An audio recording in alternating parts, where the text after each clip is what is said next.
Welcome to the third season of the Coaching Cast, your working from home managers club. Regardless of where you are working right now, at home, in the office, or a blend of both, or whatever you do as a career, we've got something for you at the Coaching Cast. I'm Susie, sales and business coach at Future You Business Coaching, currently taking on my hardest coaching assignment to date, still parenting that toddler who doesn't take too kindly to being questioned. And I'm Lisa, founder of Grip Corporate Coaching, personal performance coach, leader, and chief eye roller when it comes to all nonsensical corporate mumbo jumbo, which suffocates rather than advocates. In this podcast, we aim to explore the leadership and coaching techniques required to navigate and survive the current business environment, presenting different topics each episode, which we will discuss with some very special guests along the way, sharing ideas, hints, and tips for you to take away and try for yourself. We hope you enjoy listening.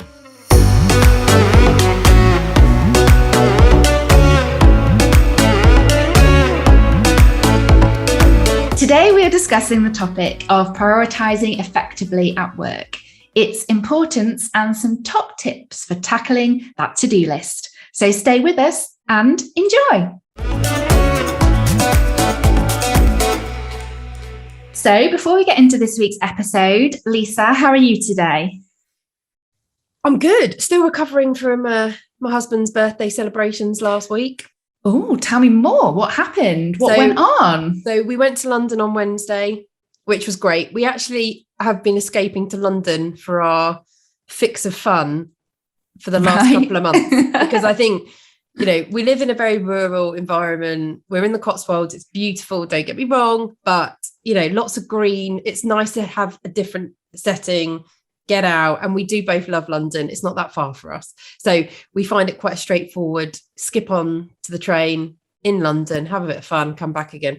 But yeah, I think we had a bit too much fun last week. So my husband, I think, is still feeling ill from that experience. And his birthday was last week on Wednesday, and today's Tuesday. So wow, that is a hangover indeed. Yeah, I think he says that he revisits his 18-year-old self, which probably tells you all you need to know. Now, I'm not going to embarrass him or shame him on this podcast, because that's just not fair. Please do. I'm happy to shame myself in any opportunity, but I won't put him in that because it's not fair. But yeah, he had a bit too much fun, I would say. And we had to request a late checkout on Thursday. And even then, I wasn't entirely convinced we were going to have a successful trip on the train, whether he would survive it. Okay. So he was still nursing his hangover on Friday. And I think he's only just starting to feel better today. But even he described to me this morning when he woke up and said, my body still feels battered. So I mean, I think it's the accumulation of weeks and weeks and weeks and weeks of lots of hard work, not enough breaks, stress, dealing with, you know, I still think the environment that we're operating in, clearly it's better because we have more freedom. Yeah. But the tone of COVID and the repercussions of COVID are still everywhere. You know, there's still the debate around what's going to happen come the winter. Are we going into another lockdown? Will we have other restrictions, reimposed again? You know, you still can't travel abroad that easily, which still therefore feels quite a restrictive environment, I think, because you still can't really plan a hell of a lot. People are still getting COVID. It's still disrupting plans. I think there's still that, like, the anxiety is there. And now Fuelgate, which... Fuelgate. Yeah, it's driving me mad. I mean, I've tried to do the right thing. So last Friday, I was like, do you know what? I've got 95 miles in the tank, according to my car. That will get me through another week. Well, even despite traveling, in my opinion, driving in a responsible way, I apparently now only have 30 miles. I've barely got anywhere.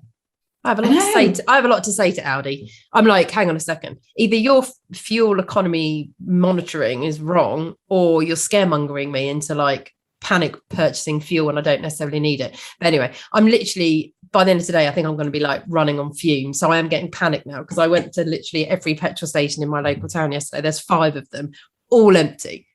So thanks very much, panic buying wankers, because I no longer can get fuel when I actually need it. And I bet you're all driving around with your topped up tanks that you've been drip feeding. Yeah. Honestly, not appreciated. And, you know, someone said to me, oh, it's the media's fault at the weekend. And I said, well, how do you work that out? I was like, if everyone stopped listening and following the media, they'd shut up. So actually, it's all of our fault because we fall for it. So today I'm back out on the road. On the hunt. I've had a tip off. There's two petrol stations that are not, I mean, they're nearby. They're not my local. So I'm going to have to take the risk and drive there and hope that was a good decision for the use of fuel. Because apparently they're selling £30 a go. So at least that's sensible. So they're like not allowing people to go crazy. They're rationing the fuel. Yeah. So hopefully that will see me through. One of my work colleagues sent me a video last night of him filling up a little jerry can for me, because I did say, if you go past the petrol station, he lives in Swindon. So I was like, if you go past the petrol station on your way back to Swindon, if you see one open, for God's sake, will you fill me up a can? Because none of them around me. Anyway, he sent me a video of him like recording, putting it in the pump last night. I got very excited. And then he showed me the balance, £7.49. I'm literally like, oh no, you can fill more up than that, mate. He's like, no, that's all the can can take. I was like, well, I don't even know how far that's going to get me. I mean, £7.49 of fuel. My car to fill up is over 70 quid. I think that's going to barely... No, I literally don't understand how many miles I'll get out of that. I mean, it's better than nothing. His message was, hopefully that gives you peace of mind. I mean, I did laugh out loud. I was like, peace of mind. Great. I don't know how, I've got to go to Cheltenham and back on Thursday. I don't know if that's going to happen. Well, that's the thing, isn't it? So if everyone... It is crazy. It is crazy. Go out and purchase me a few little jerry cans. If we could get at least 7 or 8 people and 8 jerry cans, I might be able to fill up a tank with that. We can get Lisa to Cheltenham with that strategy. Come on, people. I mean, by the time this podcast is released, which is in a week's time, I mean, that challenge will either have been successfully achieved or kiboshed. Well, we'll talk about it on the next week's episode, whether you made it to Cheltenham or not. Oh, yeah, God. Wait with bated breath, people. Things are getting really exciting on the coaching cast. Top topics. Did Lisa make it to Cheltenham or not? I mean, bloody hell. We're getting desperate for content. There's engaging content right here. So yeah, £7.49. Who knows? I'm quite intrigued to see how much I can get from £7.49. An interesting. This could be a good challenge. Anyway, how's your week been?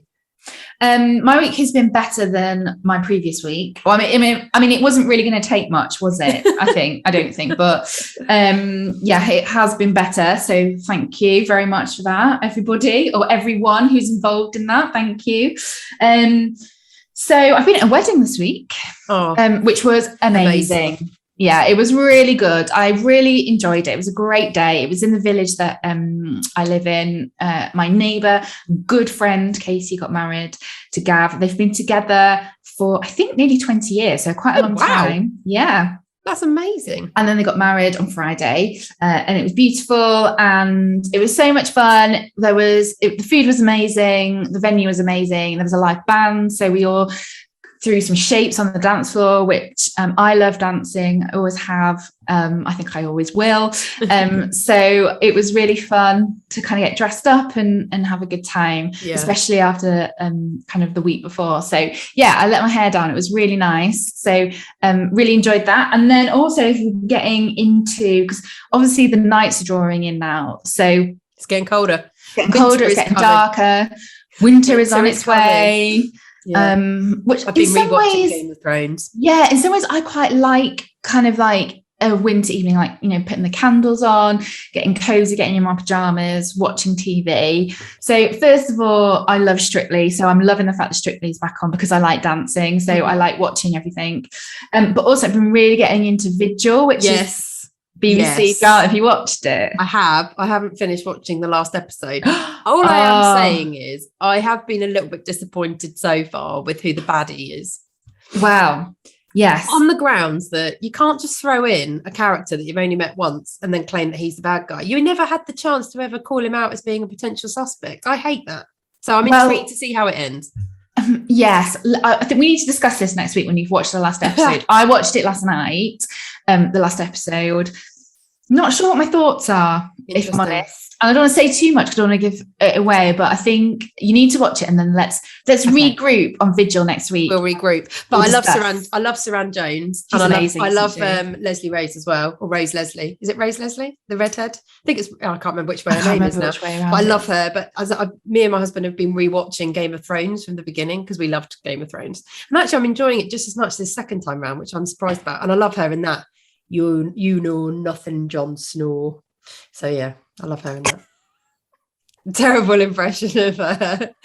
You know nothing, Jon Snow. Oh, I love that. Honestly, I love Jon Snow. Kit Harington every day. Right. Cool. Shall we move on and talk about the topic this week? Let's go for it. Let's do it. On that note, let's go for it. Today, we are discussing the topic of prioritising effectively at work. In a recent article written by Neil Miller for the Digital Workplace, he calls out prioritisation as one of the 4 pillars of productivity. Specifically, he talks about how prioritisation at work seems like such an easy thing, but yet on a consistent basis, many of us struggle with it. When you look back on the last year, did you or your team spend the bulk of your time and budget doing the most important thing? Or were there periods of time now wasted because you were focusing on something that didn't have any impact? Research suggests, as we look to the future of work post-pandemic, that teams that have a deep culture of prioritisation will stand far apart from those who can't, mainly due to the premise that doing some things doesn't necessarily mean higher value or better results. So with that in mind, why do many of us struggle doing it? So Lisa, what is your experience of prioritising at work? It's interesting because I know we've spoken a little bit about this topic in the prep before we started the recording today. And I think both acknowledge that actually prioritising isn't necessarily a task that we personally find challenging or have found challenging during our career. And I think when I've thought about that in a bit more detail in terms of, well, why has that been the case? Like, why have I not necessarily struggled? I think it can be broken down into a number of different areas that actually supported me to do it well. And actually then on the flip side, that can actually explain, therefore, when it isn't happening very well, why not? If you know what I mean, like you can flip it around. So I think I've always been quite an organised person. And I think that comes from the environment I grew up in. So my dad is a very organised person. Those of you who met Robin Terry in season 2 of the coaching cast will be familiar with him. He's a very organised individual. So he plans, he makes lists. You should have seen the Terry annual holidays. I mean, they were planned within an inch of their lives. We had an itinerary when we went to Florida as a family for the first time, which actually was one of the biggest, I think, most extravagant holidays we actually did. And literally day by day, there was a blow by blow itinerary. I even think it went down to the time, you know, like literally day 1 at 10 a.m. I think it was like that, but it was very organised. Okay. And I think it's just, my dad has always instilled that level of organisation into me. And I think it was supported in all through my education. And because I think from an educational point of view, I did go to quite a rigid grammar school, and then I did go on to university. And university was a really, I would say that was where you really got thrown into for the first time, like being independent on your own, independent learning, where you really had to organise your time and prioritise effectively to get through the course and to get through the exams, get through the assignments. And I always remember, I don't know if you do, because you went to university as well, that was always what was spoken about the most during my last A-level year before I went to university, in terms of the challenge for any of us going on to uni. Those of us who would pass or fail, do well, be successful, was around how can you organise yourself? How can you manage your own learning now? Because it was the first time you were ever going to do it. Because in school, you just had so much structure around you. Yeah. You know, you had to be there. Like when you choose to go to university or further education in any form, you're an adult and it's a choice. And whether you show up or not is totally down to you. You don't have someone like banging on the door going, where are you? And it's not against the law if you don't go. Not to mention the fact you're funding it. So it's a very it's quite a big shift, isn't it? Like school is this safe space. I say safe space in inverted commas, totally depends where you went, but you've got a structure around you. And I think that's where that's come from for me, is that I've always had this. And I think the biggest part of that about prioritizing is the focus around the objective. Like, what are you trying to achieve at the end of this? Like, why are you doing any of this? Because if you're really clear about your objective, and this is totally then true in work, prioritizing becomes simpler because you're much clearer around what am I trying to achieve here and why am I doing it? And obviously, I'm calling on it from a university perspective, but what am I trying to achieve here? I want to finish the 3 years with a degree, but what grade do I want to get? Well, I'm competitive and a bit of a perfectionist, so nothing less than a 2-1 is going to do. It's kind of like that's in my head. So why is this important to me? Because I want to do well. I think a degree will demonstrate I have done well and it will get me a better job. Do you know what I mean? And then you start prioritizing from there. But it's the same in work. I know when I went into work, as long as the objective was clear and I was clear on my purpose, being able to prioritize around the tasks I was going to do each day was a lot simpler to do.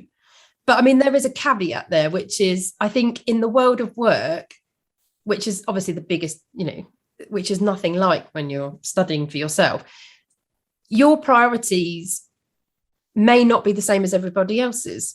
And that not just from a personal perspective about why you're there, but actually from a business perspective, because it totally depends how joined up the organisation is. And actually, even if an organisation is joined up, every department has their own priority to pull in that direction. Now, I think the organisations I've worked in, invariably, the majority of the time, I think have been very successful in setting clear objectives. But I definitely know the times when I've struggled in work with prioritising the most have been where at that particular moment, the organisation has lacked leadership, either because the leader in place wasn't very good or there's been a transition. And I think when you go through a transition in a work environment, that's when prioritising can become really difficult and challenging. Yes. But that is because fundamentally the leadership's gone, the direction therefore is gone, and the objective has become blurred. And that's when everyone then starts, I think, floundering a little bit and trying to prioritize, and everything suddenly, well, you can either go, it's not clear what the priority is in terms of, well, what do we even have one? Or if you go into crisis mode, which I think must have been true for many organizations last year, and you start firefighting, which is a bit of a buzzword I think we all love to use in working. It suddenly becomes like everything's a priority. Yeah. And that's when you get the overwhelm, and that's when you get the stress levels just go through the roof, and you get, you can get close to burnout. But I do think that the most fundamental key things are totally down to, well, what's the objective here and why are we doing it? I agree. I think my experience of prioritization has changed actually in the kind of context or the setting that I've been operating in. So what I mean by that is, when I worked in a big organization, I was very fortunate that I worked for a company that had a very clear strategy that didn't change month on month. It had a strategy set out for the year, and that was consistent and regular and kind of always there. And then each department would take that and break it down into, okay, so what does that mean for that departmental kind of function in terms of the direction and the priorities? And then we would kind of break it down again for your team and for you as an individual, etc. And I appreciate not every organization is like that.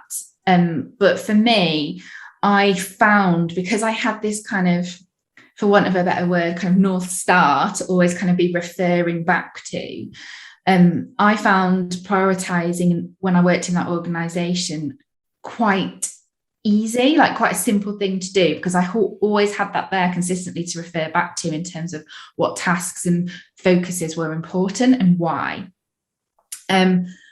I have struggled more with prioritization since I left and started working for myself, because I've got, I suppose, more skin in the game. It's mine. I am a one-man band. I am responsible for marketing, sales. I'm the product, finance. I'm everything. And there's more in the mix now. And although I have a clear direction for myself and my business, because that's what I do as a job, I still sometimes struggle with what I then spend my time on, because, I'm also, going back to the topic we talked about with Sally last week, I'm also a working mum. So I don't have, endless amounts of time to put into my business at the moment, because I have other stuff obviously going on. So my prioritization is probably is more ruthless, definitely, but the actual art of prioritizing what I spend that precious time on, I found more difficult as I've worked for myself, because I haven't got those people to bounce it off, maybe that structure in place to keep referring back to. And you kind of can easily, I think, when you work for yourself, get lost in the day-to-day and in the business. So I've actually had like a different experience, from when I stepped out of that organization and started working for myself. And I think, it's interesting how your context can really influence how comfortable you become and how you can deploy and use the art of prioritizing, because it is a skill. It is a skill. It is. It's so interesting when, like, hearing you talk about it in terms of prioritizing for yourself now that you're running your own business and it's an independent, setup.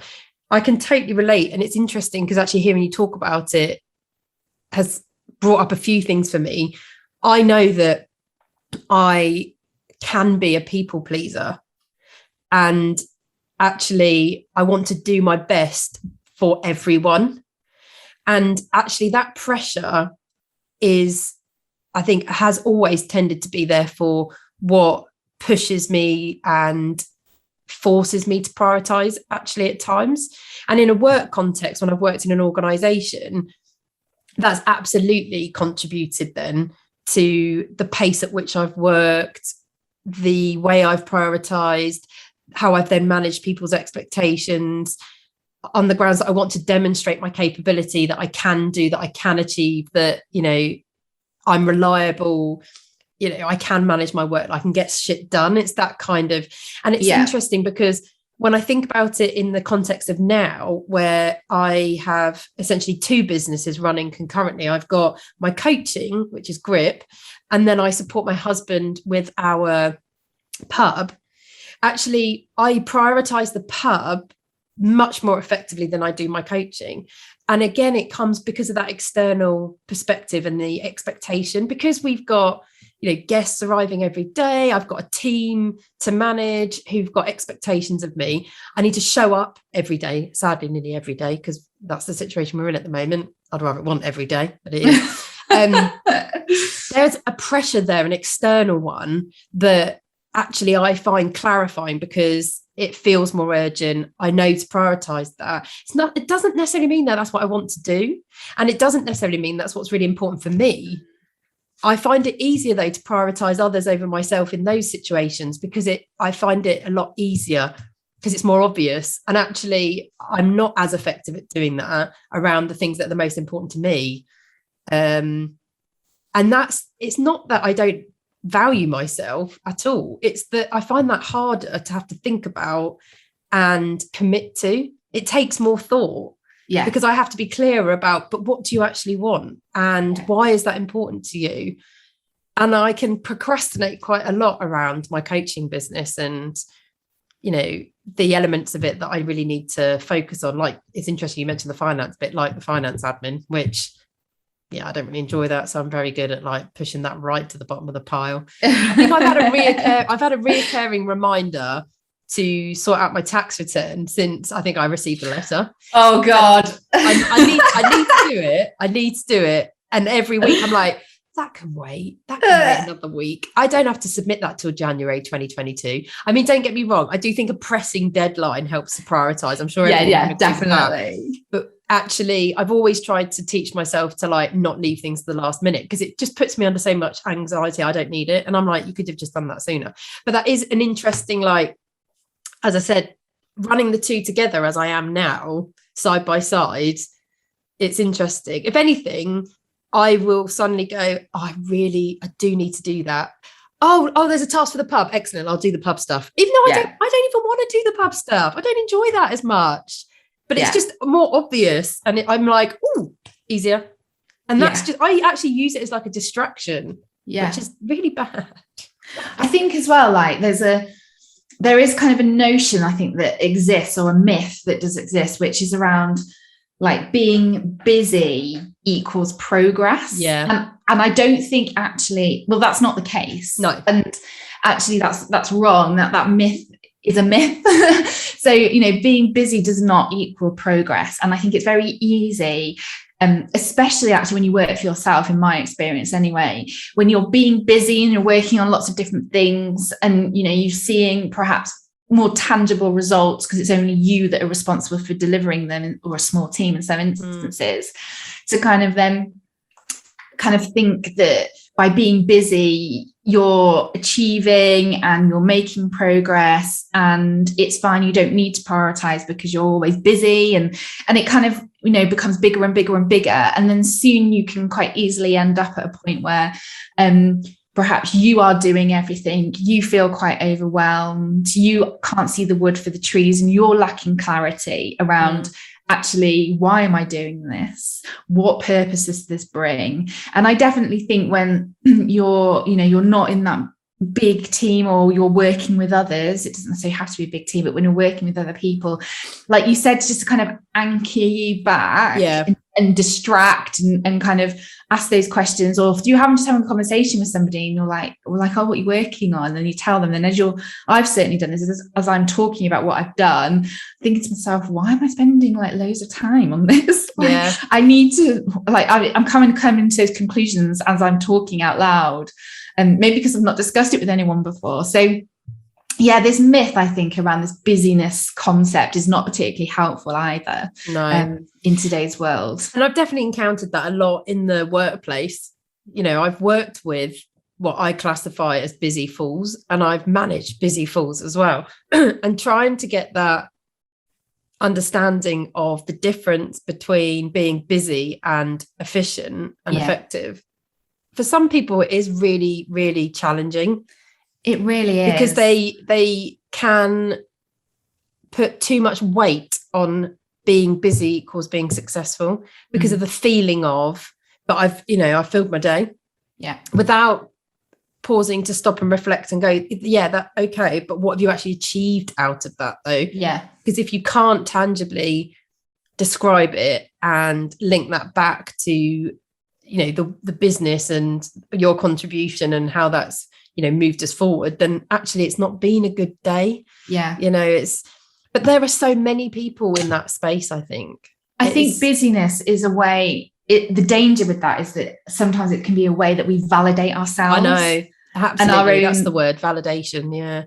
Our own input, our own success, like you said, and actually that's quite dangerous place to be and operate in, if it's a way that we're validating our existence and our input. Because how many times, like, just out of interest, sorry to interrupt, but like, I'm sure I could count on my hand the amount of times I've managed somebody and it's come down to a very challenging performance conversation based on their perception of all the work they've been doing. And how that demonstrates how great they've been, because they've put it down to, but I've been working really hard and I've been doing all of this. And the actual reality of, yes, but you've not achieved this, which was what was required. I mean, I've been there so many times, and it is a very difficult conversation because, as you've just said really, really clearly, and I think you've absolutely nailed it, it totally depends on the where that person, in terms of how they measure their own success. And if their success in their eyes is measured on time spent working and busyness, that's a difficult place to have to, tackle this conversation, which is, yes, and I understand that, but I would rather you did less, but what you did was more added more value. Yeah. And it is such a difficult conversation, but it is totally where that becomes misaligned around, but what does good look like? And how do you measure success? It's, it's a tricky one, but it happens all the time. I think it's a really common one. And I think it can happen for individuals as well, not necessarily with just managing people. I think if you are a single business owner like I am, in my world, that can happen for me as well. And I think sometimes that's where you need, by talking to a coach, talking to a mentor, talking to a friend or whoever, to kind of help you unpick some of that in terms of where you're adding the most value. Because it's very easy to kind of, like I said before, kind of lose sight and you can't see out of your situation, and just pausing and spending that time like reflecting is so important. So absolutely. Building off that then, why do you think people find prioritizing so challenging? I think, so there's a couple of things here. I think people find prioritizing a challenge because of, I think it comes back to what I said initially, which was, it's a challenge because there's not the clarity of what the objective is,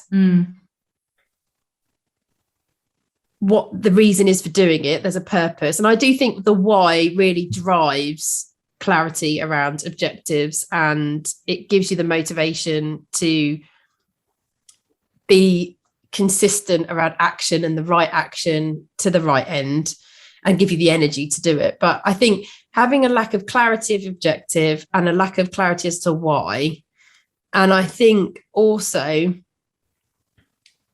the other part of adding to that is that real, I think, a clear line of like communication in terms of getting alignment. I mean, if you're in a business, and we're talking about this in terms of a team, this is where that's more relevant. Obviously, if it's a single business and you're like we've been talking about both, I think that communication piece is different because I think you need to be communicating with yourself. I think you have to have those honest kind of conversations with yourself, which is actually, what am I doing? Why am I doing this?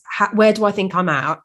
Am I doing the right things? Like, actually, you can have that internal dialogue. And as you've really helpfully suggested, go get external support and get a different perspective just to run that past somebody. So it's still relevant, but in a different way. I think in an organization, I think it's the communication between yourself, your team, your peers, your line management, just to make, just to get that understanding of like, are we all aligned here? And am I fulfilling expectations? Yeah. So I think, clarity of objective, ensuring you've got the communication. I think the other is the time. I think when you put a time piece around an objective, that really gives you a lot of clarity around the prioritization. Then for sure. I think, again, when I can think of times when, it's been really challenging to prioritize because there's been so much been going on.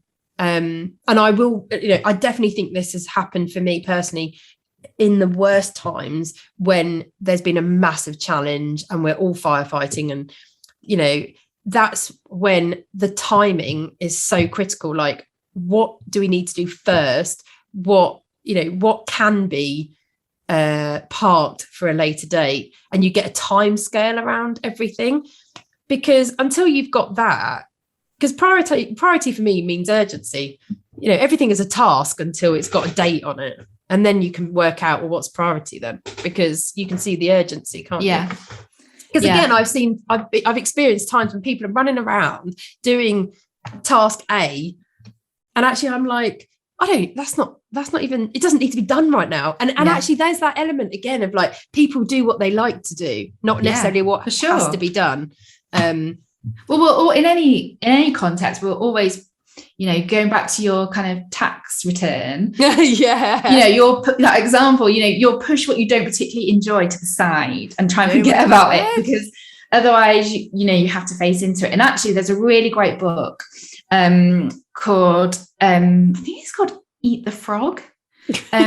Really random title. I think it's called. Why do all books about work have the most bizarre, like metaphorical, like just this comes back to the bullshit thing again, isn't it? It's like, I'm not being funny. Like I feel this way about the book that we shared in season 1, like Who Moved My Cheese? Oh no, but that's a great book. I'm not saying it's not a great book, but like, who moved my cheese? Yeah. Why would you just not say like whatever like the actual thing is? Well, like, it's why is my boss a dickhead?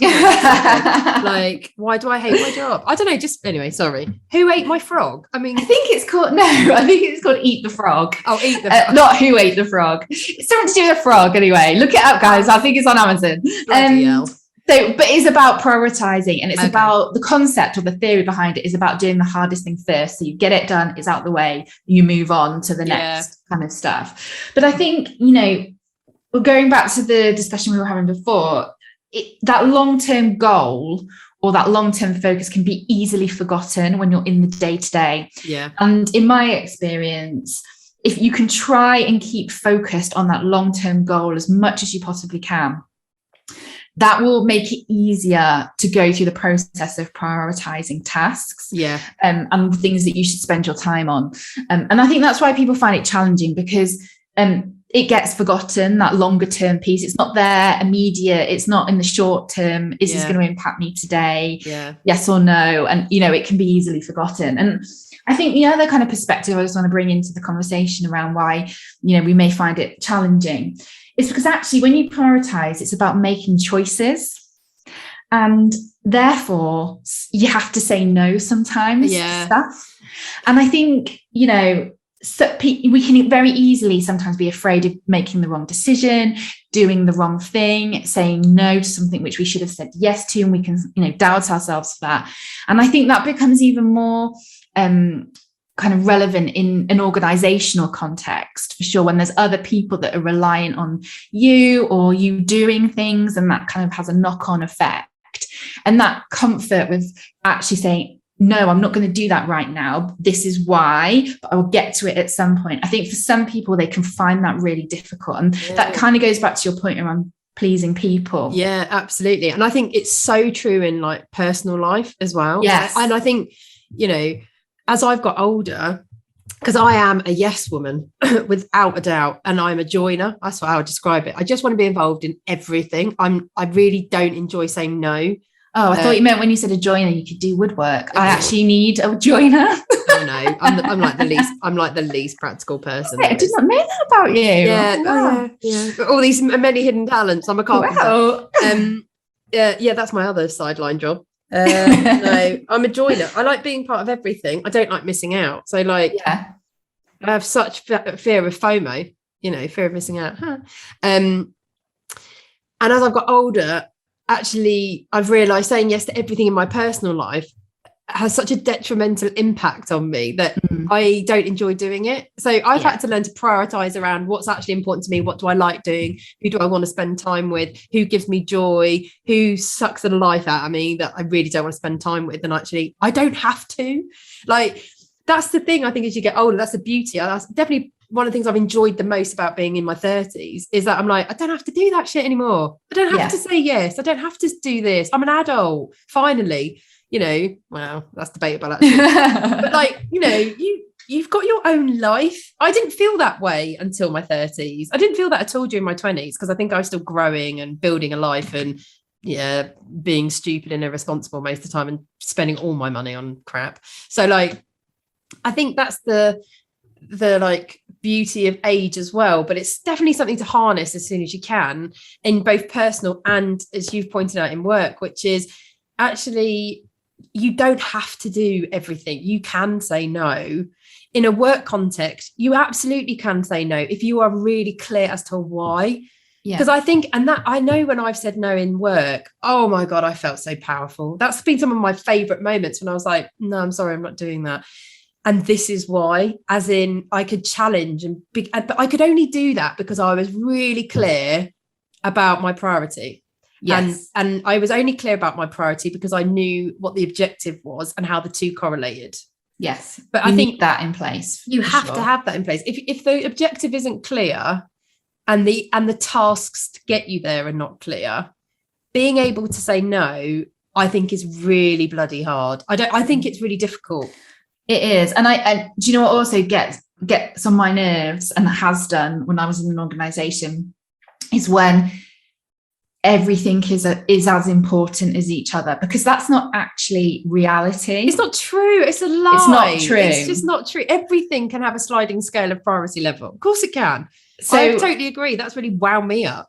So let's not, I'm not taking away the importance of certain things for sure, but not every single task has the same importance. It can't do. No. That's not life. That's not running a successful, business. And so actually let's kind of just take each one by one and break it down, and let's look at what that is. And I think, again, it's probably easier to do that in an organization with other people than it is if you're a single business owner. That is where getting some external support can really help with demystifying that kind of feeling where you think everything is as important as each other, and also in your home life as well, because I think juggling, especially if you've got children and you've got after school clubs, you've got drop-offs, pickups that you're navigating, you throw work on top, you've got just general life and whatever that entails for you, all of that in the mix, absolutely there's a lot of important stuff in there, but everything can be prioritized, but you have to kind of spend that time up front about looking at what's important, what's urgent, and then kind of using that as your framework to prioritize. Things are only as important as you say it is. Yeah. So you have the power to say that is the most urgent, that can wait, that's all within your control in the general sense of it, in general. Yeah, for sure. And it's like time. They're both concepts of which we create for ourselves. It's like when people say, I don't have time. I'm like, everyone has time for the things they want to do. Time can be made for anything and everything if you really want to do it. If you carry on going, there's just not enough time, well, there never will be time. No. It's the same with the prioritization piece. But I do think it's that you have to be committed to invest the time up front to do it. You do. And I do think that many of us who are struggling with it is because we're just on their little hamster wheel. We just keep going. We don't want to break the chain. You need to break the cycle. Yeah. Because actually it's easier to do this because you know what you're doing.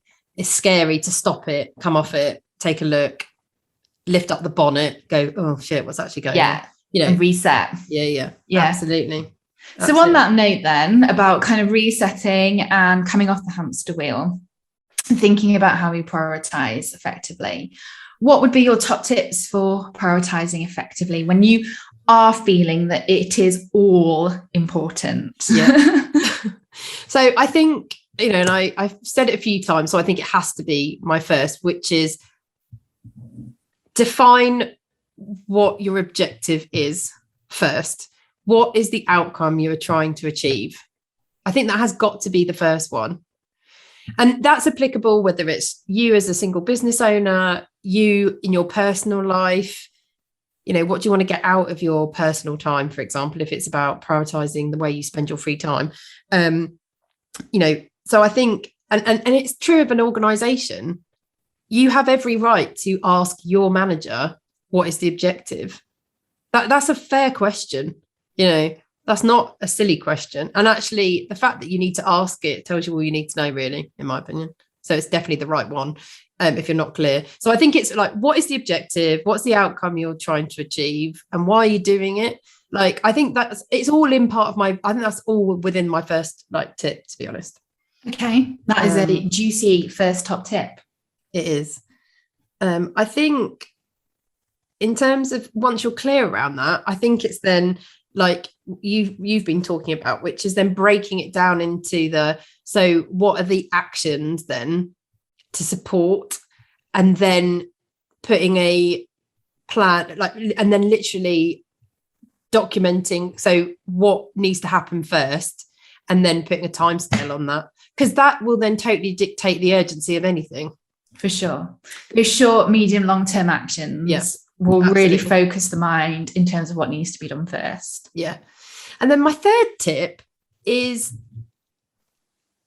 and actually I was told this in a workshop in a company I worked in years ago, and it stayed with me always. I just love it so much, and it's helped me so much at times, which is, if you have to do it, you might as well enjoy it. And that was in relation to like tasks that you're putting off because you don't want to do it for whatever reason. As you said before, that often they can be sometimes the most important ones that need doing. i.e. the tax return. The tax return.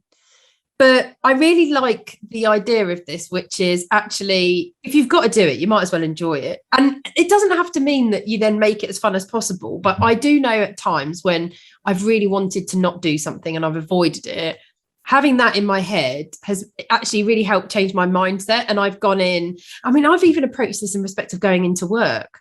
So like, there's been some days in some jobs when I've literally been like, I just don't want to go in today. I feel like shit. I just don't want to do it. I'm not enjoying it. And I've just gone, well, I've got to go. So I might as well bloody enjoy myself, and just gone in, right, I'm putting a smile on my face. Yeah. I'm going to inject some energy into the day. And actually, I've always found like the more energy you put in, the more you get back out. If you want to sulk and mope and moan and walk around with a long face, it will just make you feel even worse. And I think it's true of tasks. Like, if you've got to do it, like, God, you might as well like do it with some gusto. Yeah, try and enjoy it. Maybe that's like picking up your favourite coffee on the way in. Yeah. Or putting your favourite song on, like we do. You know, we listen to music every time we before we record the podcast. So, you know, whatever it is for you, just if you've got, like Lisa, if you've got to do it, just try and enjoy it as much as you can. Give yourself, like, think about the reward you're going to give yourself at the end of it, because at the end of the day, you didn't want to do it, but you got through it, it's done. So when my tax return is eventually submitted, I'm going to treat myself. When HMRC aren't chasing Lisa, it will all be good. She's going to celebrate and high five. Cool. Okay. Well, I would add, just to build off, I think that breaking it down in terms of those actions and looking at the short, medium, long term, I would also just say about looking at prioritizing based on importance and urgency. Yeah. Because I think if you use those two criteria to qualify the tasks themselves, that will give you a really clear guideline around what you need to focus on first. So using those two kind of lenses, I think, is really important. And then the fourth top tip I would add to that great list there is write it all down. Yeah. Get it out of your head. Externalize it. It declutters the mind. You can see it on a piece of paper. You can hopefully more easily identify the important things that need to be done, and also put all the tasks in one list. I do this actually on my day-to-day list. So every day when I come to work, I have a list of things I need to do for work, and I also on that same list have a list of personal things I need to do that day as well. So that might be put washing on, that might be hoover, hang the washing out, whatever it is, I put that on the same list. Yeah. And for me, that makes it not as overwhelming because it's all just in one place. So I would 100% like recommend doing that. And if you're watching us on YouTube, you'll see that Lisa, I think, is showing her current to-do list, which is the same premise, the mixture I've got of my weekly planner. I've got a weekly planner, which has got all of those kind of business and also life stuff on there as well.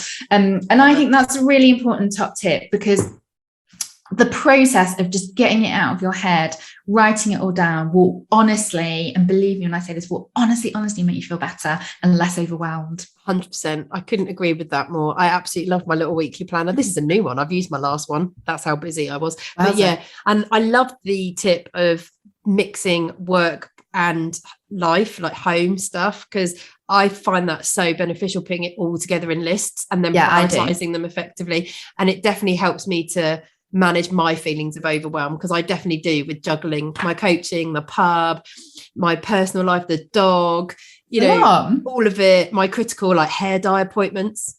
Yeah, the greys are coming through, they're coming back. Hopefully I'll have enough fuel to get get to the appointment. Well, we'll find out next week. We'll find out next week whether my husband will give me a lift or not.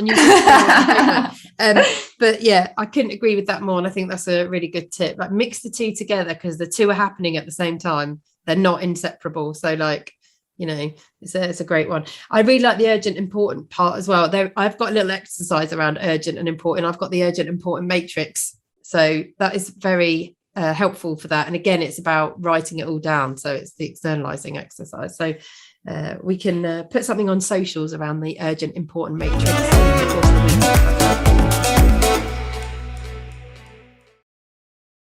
It is a new season and we have a brand new feature, one which we will hope will add some humour to your day and lift your mood. Introducing to you Workplace Shames. Every other week, we'll share a workplace shame, either one of our own or one given to us by a listener. We want to know your funniest, silliest, most embarrassing work stories or admissions. That time you accidentally burped in the office in front of your managing director, or the time that everyone witnessed you snogging the apprentice, etc., etc. So send us an email to hello@thecoachingcast.co.uk, or you can message us on Instagram @thecoachingcast. And don't worry, all stories will remain anonymous. So this week, it is, Lisa, your turn to share your workplace shame. And do you have a good one for us? Well, you guys will be the judge of that, I guess. So I will tell my story. So I worked in an organisation a number of years ago who we had a really great team culture and would regularly host what we called a team huddle most mornings. So it was where the department would get together. I can't remember what time it was. I think it was around, well, it was in the morning. It was like mid-morning. But we'd all get together and we would run through the day's, you know, top priorities and tasks, any updates, any critical business updates that were coming out from our senior leadership team and the wider business, because I worked for quite a big organisation. It was a big company, and just ensure that everyone was aligned. And it was a great chance to actually all of us get together. So yes, we all worked together. I think the department at the time, I'm trying to think how many people were in it. I can't remember, but I mean, I think it was a fairly sizable team. There was probably at least 50 of us, maybe a bit less. And at the time I was managing a team, and those of us who were managers would take it in turns to host the huddle. Okay. And we did that regularly. And on this particular day, it was my turn. So I had planned the content of the huddle. I had shared the invitation out with everyone within the department and stated the time, what to expect, any prep that anyone needed to do, but made it very clear that I was going to lead, that it was my turn. So I'd sent the invitation around. Everyone had that in their diaries. And on this particular morning, it was going to take place. So before it started, I thought, you know, I've had my coffee. Things have got moving. So time to have a quick rest break before the huddle begins. Got ya. To make sure that, you know, I'm feeling ready, prepared, lighter, more comfortable to be able to confidently lead the huddle. So anyway, had my rest break. I used to joke actually that like going to the bathroom at work was my only peaceful moment of the day. That it was the only escape I ever got. It's the only time when the people aren't, you know, like hounding you. I can relate to this having a toddler. Yeah, well, quite. I mean, I described it as me time, which my friends always found hilarious. But I was like, yeah, it's a bit of me time. And actually, I used to refer to it as that to my head of department, who I reported into, and would say to her, you know, I'm just having a bit of me time, which she thought was hilarious. But anyway, so had my me time, came back to the team ready to host the huddle, and literally I came onto the floor. I came through the door. We used to have like a door, and they were security doors that you had to like have a security pass for, so they'd beep, so you could always hear when people were coming onto the floor because it would go beep and the door would open. Anyway, at the time our team was located by the main door to the floor, so as I beeped through, I came through the door and everyone in my department was staring at me, like every line of, like, because we were on banks of desks, every bank of desks was staring at me. And I was like, what? And it was silent as well, like absolutely silent. No. And I was like, God. I was literally like, what? Why is everyone looking at me? I was like, is everyone ready for the huddle? Like, time to go? Like, it's the time. And literally everyone laughed. And my manager came up to me and she went, you've missed the huddle. I was like, what do you mean I've missed the huddle? And she said, the huddle was at 10. I was like, no, the huddle was at like 10:30, I think it was. I was like, no, it's at 11. She went, no, you sent an invitation round at 10:30. And she was like, everyone was ready. We'd all congregated and you were nowhere to be found. And so I had to lead it. And I was like, oh. And I was like, shit, I'm so sorry. I can't believe I've done that. And she was like, yeah, and everyone knows why. I was like, what do you mean? And she went, well, I told everyone that you're having your me time. And I was like, you've just told everyone that I was having a crap. And that's why I missed the huddle. Oh my gosh. And so literally I was like, nice one. Thanks very much. Jesus. So yeah, so everyone knew that I'd missed the huddle that I'd organised and that I was hosting, and that my head of department had to lead it on my behalf with everyone else because I was having a poo. So forevermore, everyone would daily, everyone would go, if I got up to leave my desk and go off the floor, everyone would be like, going for your me time. Everyone knew my time of the day. They knew that meant that Lisa was going off to have her morning crap. Oh my God, that is mortifying. Yeah, quite.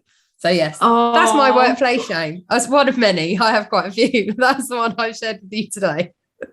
Oh my goodness. Well, that's a good one. And if you have a workplace shame which you would like us to feature, if you can follow that one, please get in touch. It's now time for Bullshit Bingo, where we call out phrases which get commonly used in the workplace, which, quite frankly, make us cringe.